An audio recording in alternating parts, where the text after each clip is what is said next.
Kehormatan bisa mengikuti acara DPN Pradi pada sore hari ini.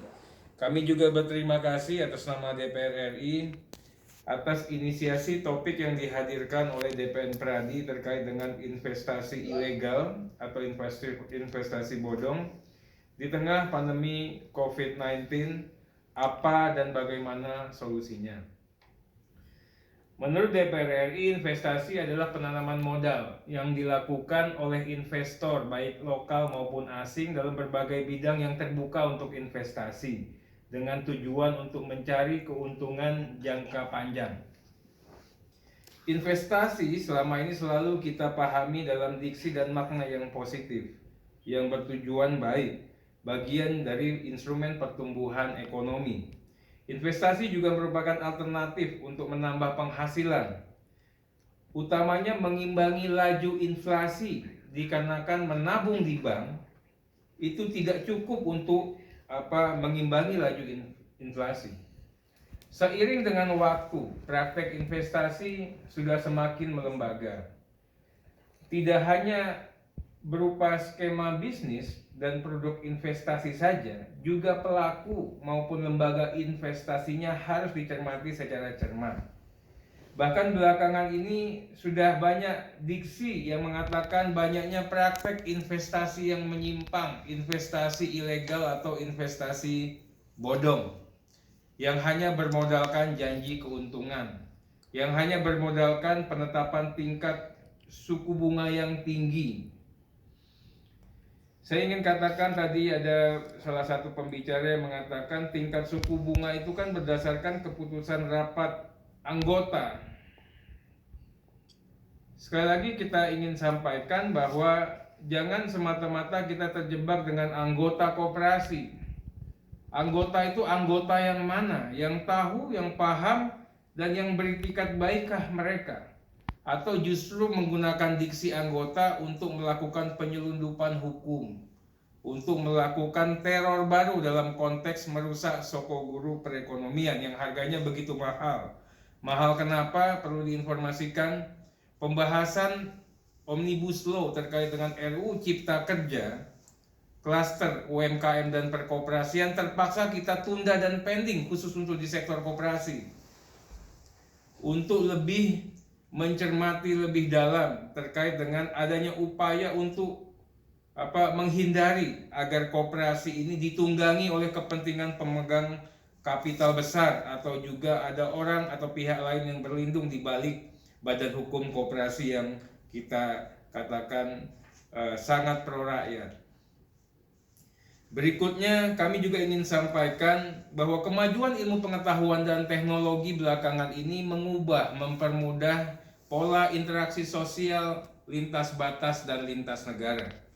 Kemajuan ilmu pengetahuan dan teknologi mempengaruhi tata cara berbisnis dan berinvestasi, meninggalkan cara bertransaksi yang tradisional, beralih ke cara-cara yang lebih praktis dan lebih mudah dengan mengandalkan jaringan internet. Melakukan investasi secara online, tidak perlu adanya petugas marketing lagi, dan waktunya sangat hemat, tapi dengan bermodalkan janji-janji, ya, semua nasabah bisa terjerat.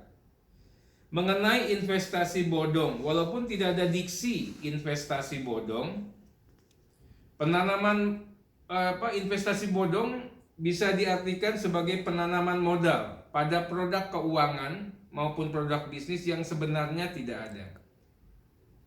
Mengapa booming? Pertama, masyarakat tidak paham, tidak tahu, dan tidak teliti akan investasi, akan pengelolaan investasi. Ditambah lagi dengan adanya lemahnya pengawasan. Bayangkan di rumah-rumah kita, Mbak Pininta, halo? Dengar ya? Dengar ya? Ada tamu 1x24 jam wajib lapor RT RW. Ini tamu, kadang-kadang keluarga sendiri. Bayangkan, makanya saya berkali-kali bicara dengan OJK, ya, dengan teman-teman di Kementerian Koperasi, ya, udahlah kita bicara yang benar-benar aja, jangan jadi orang-orang yang munafik. Kok ada bisnis pengerahan dana masyarakat nggak ketahuan hening? Ketahuan setelah sudah banyaknya dan begitu triliunannya dana nasabah itu terserap. Kerjanya di mana?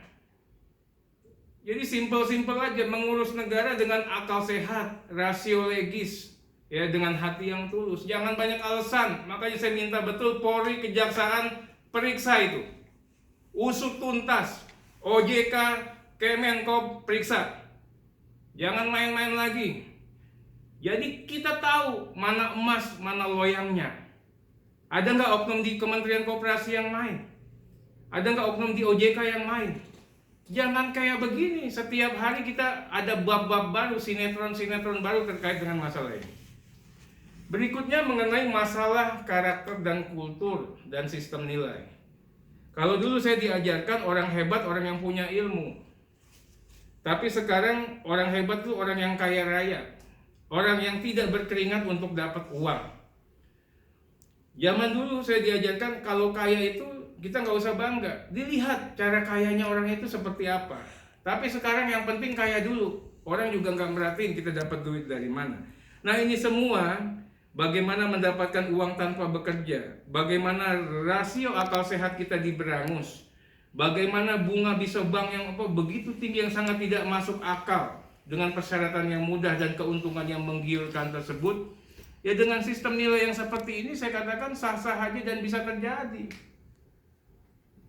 Nah mengenai investasi ilegal juga tidak ada dalam definisi. Tapi kita bisa artikan bahwa investasi ilegal adalah kegiatan investasi tanpa izin dari otoritas yang berwenang.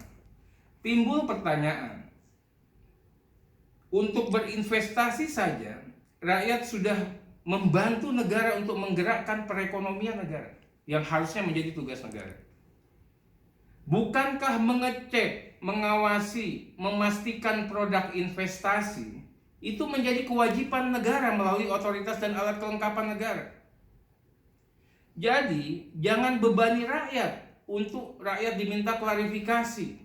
Rakyat diminta untuk mengecek produk investasi. Bukankah yang bermasalah besar itu adalah perusahaan-perusahaan investasi yang legal? Saya bicara bagaimana bicara Langit Biru, bicara Cipaganti, bicara Pandawa Mandiri, kita bicara lagi Indosurya, CSI Madani Nusantara, Hanson Mitra Mandiri. Kurang apa ini? Mohon maaf, saya katakan, kok bisa koperasi-koperasi tersebut gagal bayar kepada anggota yang memang kita anggaplah itu anggotanya semua. Kok bisa tingkat likuiditas yang dimilikinya tidak sebanding dengan permintaan dan kewajiban anggota tatkala dia mau withdraw? Kok bisa koperasi-koperasi itu menyimpang tapi dibiarkan begitu lama dan sekian lama? Bagaimana relevansi PP-PP yang sudah terbit? Ada PP 9. Kemudian juga kaitannya dengan masalah KSP online. Saya memahami betul suasana kebatinan teman-teman di Menko, kemudian di OJK, tapi saya ingatkan khususnya bagi OJK ini bagaimana mengawasi lembaga jasa keuangan di sektor pasar modal, industri keuangan non-bank, plus di sektor perbankan, dan apa yang disampaikan tadi itu adalah tugas mulia. Bagaimana Kementerian Koperasi yang akan kami amanatkan ya untuk mendapatkan kewenangan pengawasan nantinya. Walaupun dengan begitu persyaratan yang begitu dalam, kalau nggak bisa kita juga nggak kita kabulkan di Undang-Undang Cipta Kerja, untuk bisa menghindari kejadian-kejadian tersebut tidak berulang. Kami juga paham betul perusahaan atau pihak yang ditawarkan oleh yang menawarkan investasi ilegal itu banyak sekali ya, hampir sebagian besar bukan lembaga jasa keuangan. Tapi kami nggak bisa terima juga. Dengan demikian OJK ya bisa semacam menghindar dengan alasan karena tidak terregister maka tidak dapat mengawasi dan juga tidak dapat juga mengawasi legalitas maupun produk investasinya. Yang saya katakan analogi yang tadi, 1 kali 24 jam aja RT tahu masa ada pengerahan dana masyarakat di wilayah. Kita tidak tahu. Kami juga mohon sekali sama Pak Dokter tadi dari Satgas, Abangda, jangan bebani publik dengan 2L yang tadi, legal dan logis. Itu tugas negara, tugas otoritas negara dan tugas alat kelengkapan negara. Negara harus hadir, melakukan optimalisasi dan revitalisasi peran otoritas negara. OJK, Kemenkop, Satgas Waspada Investasi harus bersinergi. Kalau Bung Karno mengatakan, tempelkan telingamu ke inti bumi agar kau tahu jerit tangis rakyatmu. Bayangkan, teroris saja yang bergerak dalam keheningan dideteksinya bisa. Masa ngawasin orang yang narik uang, yang ngebuang uang, itu kok sulit sekali. Kita punya RT RW, kepala desa, kepala kelurahan atau lurah. Kemudian kita punya Babinsa untuk TNI, Babin Kaptipmas untuk Polri. Kita punya intel. Negara ini adalah negara yang paling banyak intelnya. Kenapa? Setiap kementerian dan lembaga hampir semuanya memiliki fungsi-fungsi intelijen.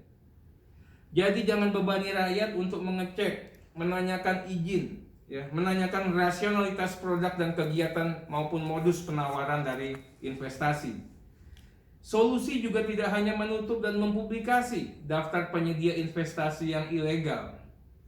Saya mohon betul usut tuntas. Makanya saya meminta betul, menginstruksikan kepada Jaksa Agung, kepada Kapolri untuk usut tuntas yang namanya pemain IT. Kok begitu mudahnya membuat situs investasi online bodong? Kan gampang ditrace. Kita menghabiskan banyak dana untuk cyber di Barreskrim Polri. Saya pikir ini urusan yang sangat mudah untuk mengusut. Bagaimana bisa perbuatan menduplikasi laman entitas yang punya izin seolah-olah dilekatkan kepada perusahaan-perusahaan investasi yang ilegal tersebut? Bagaimana bisa kok pemain-pemain produk bisa menawarkan investasi uang tanpa izin, menawarkan MLM, get to get member tanpa izin juga, menawarkan undian berhadiah, perdagangan forex, cryptocurrency, kripto aset maupun investasi emas yang tanpa izin. Ini kan perbuatan kasat mata.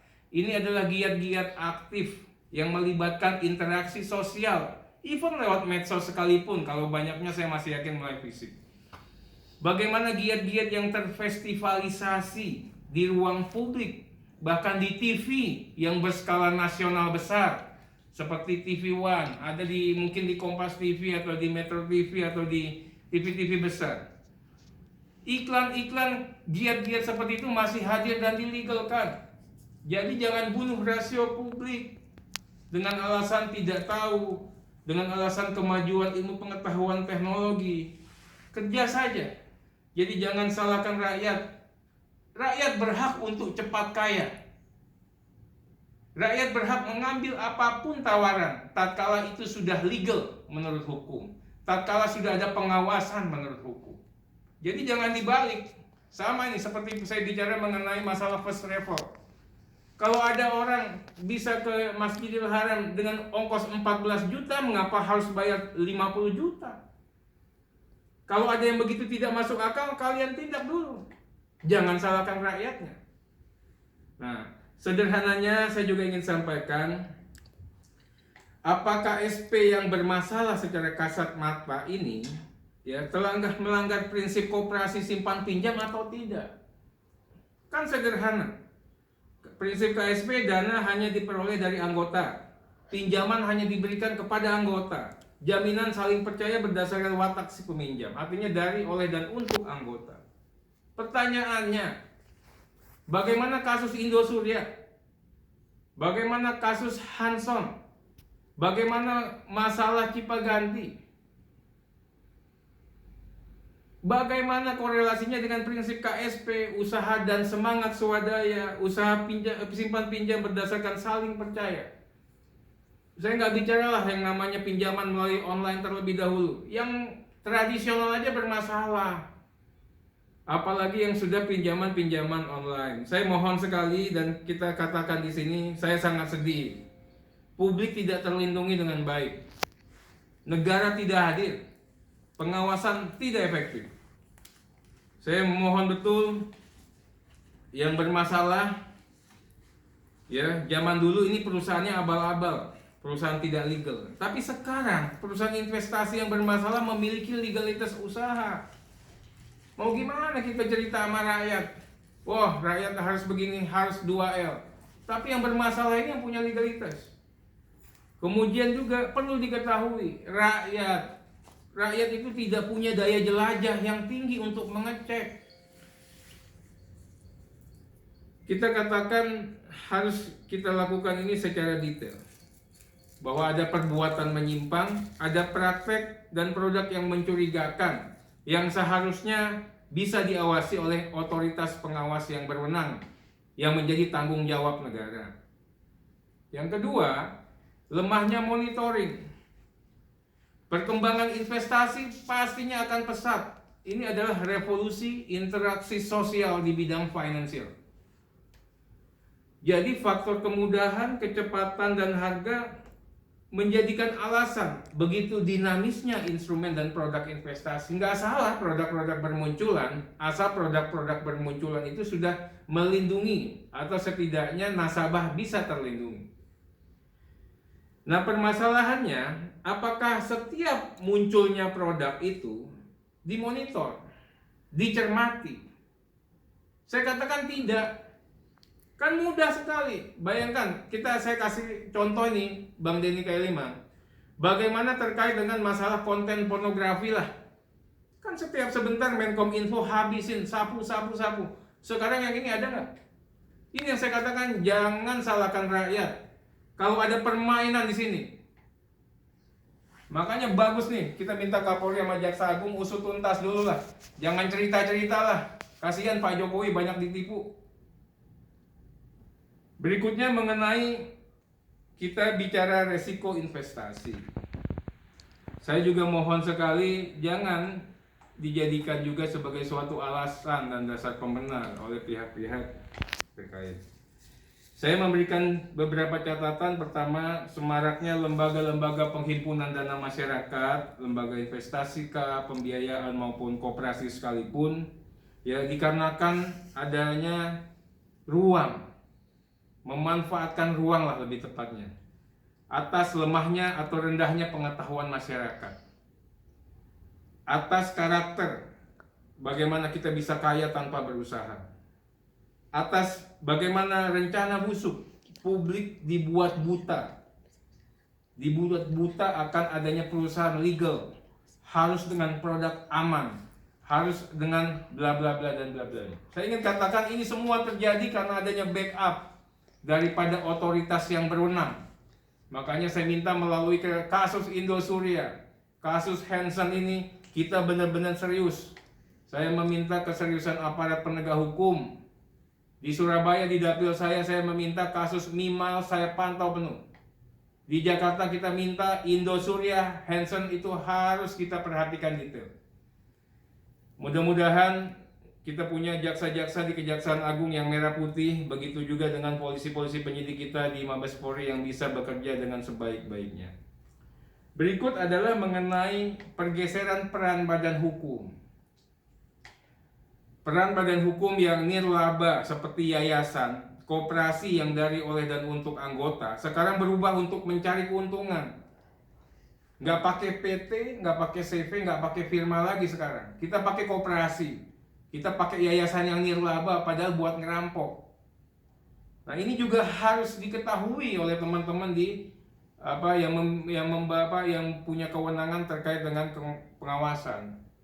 Ada masalah regulasi yang sangat sistemik yang sengaja dihadirkan. Makanya begitu bicara koperasi, saya katakan untuk rakyat. Rakyat yang mana? Koperasi dipakai untuk cuci uang. Koperasi dipakai untuk perbuatan jahat. Kasihan pelaku-pelaku kegiatan koperasi yang begitu banyaknya, terutama di dapil saya ini, toko-toko koperasinya, ya, yang harus menanggung beban ini dengan adanya terhambatnya RUU koperasi, terhambatnya RUU Cipta Kerja Klaster koperasi. Karena memang adanya rencana busuk dari pemegang-pemegang kapital dan orang-orang jahat ini untuk mempergunakan koperasi sebagai badan hukum yang akan dijadikan tameng atas kelakuan dan perbuatan-perbuatan menyimpangnya. Makanya kami katakan DPR RI sangat serius untuk kembali menjadikan koperasi sebagai sokoguru perekonomian rakyat, badan hukumnya rakyat. Walaupun memang terkesan kemarin di Cipta Kerja ada penyesuaian terkait dengan jumlah pendiri maupun akumulasi modal. Tapi khusus mengenai pencermatan terkait koperasi simpan pinjam, kita pastikan koperasi simpan pinjam tidak seperti penghalalan praktek penyelundupan hukum. Bukanlah seperti praktek-praktek yang terjadi pada saat ini. Orang yang bukan anggota bisa, pinjaman online bisa masuk. Berikutnya kami juga mohon sekali harus ada terobosan hukum yang dihadirkan oleh Kemenkop, OJK dan teman-teman yang ada terkait dengan ini. Dalam konteks apa? Dalam konteks pengawasan. Pengawasan tidak sekedar pengawasan, tapi bagaimana efektivitas pengawasan begitu terasa, tidak hanya bagi anggota, tapi bagi seluruh rakyat Indonesia. Kami juga meminta betul bagaimana penanganan Indosuria, Hanson, dan beberapa koperasi terkait belakangan ini harus dijadikan penanganan yang terintegrasi, harus jadi pilot project dalam konteks restoratif justice. Jangan hanya orangnya atas nama hukum dipenjarakan, udah pada siap semua tuh mereka masuk penjara. Tapi bagaimana nasabahnya terselamatkan, bagaimana restoratif justice-nya juga hadir. Kami juga mohon sekali bagaimana pencermatan giat-giat pengawasan yang dilakukan oleh OJK, yang dilakukan oleh Kementerian Koperasi adalah suatu keniscayaan.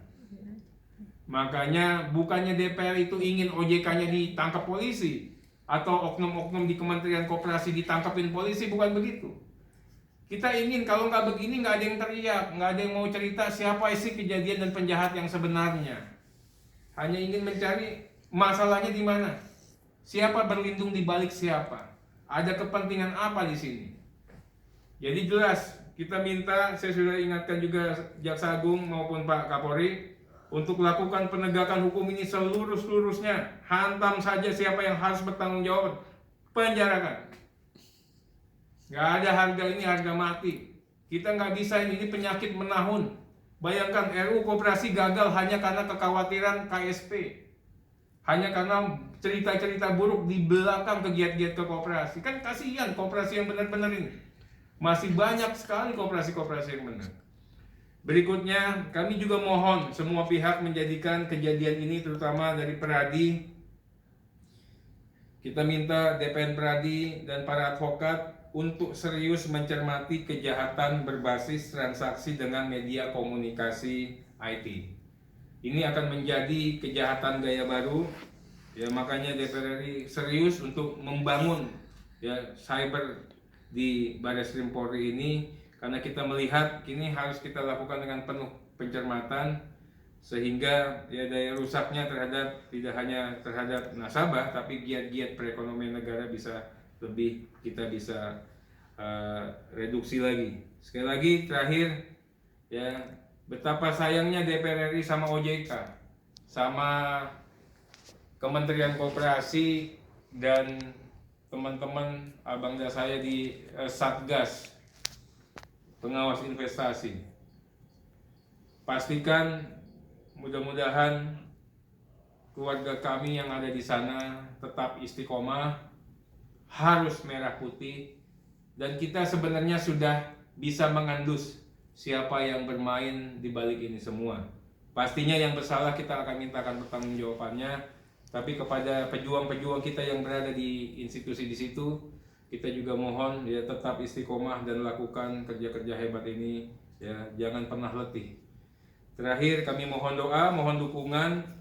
Pastinya DPR RI akan mengawasi dan memastikan betul giat-giat penegakan hukum yang dilakukan dalam konteks ini, baik di Barreskrim Mabes Polri maupun di institusi Kejaksaan Agung, dan kita pastikan tidak ada muatan politis di balik itu.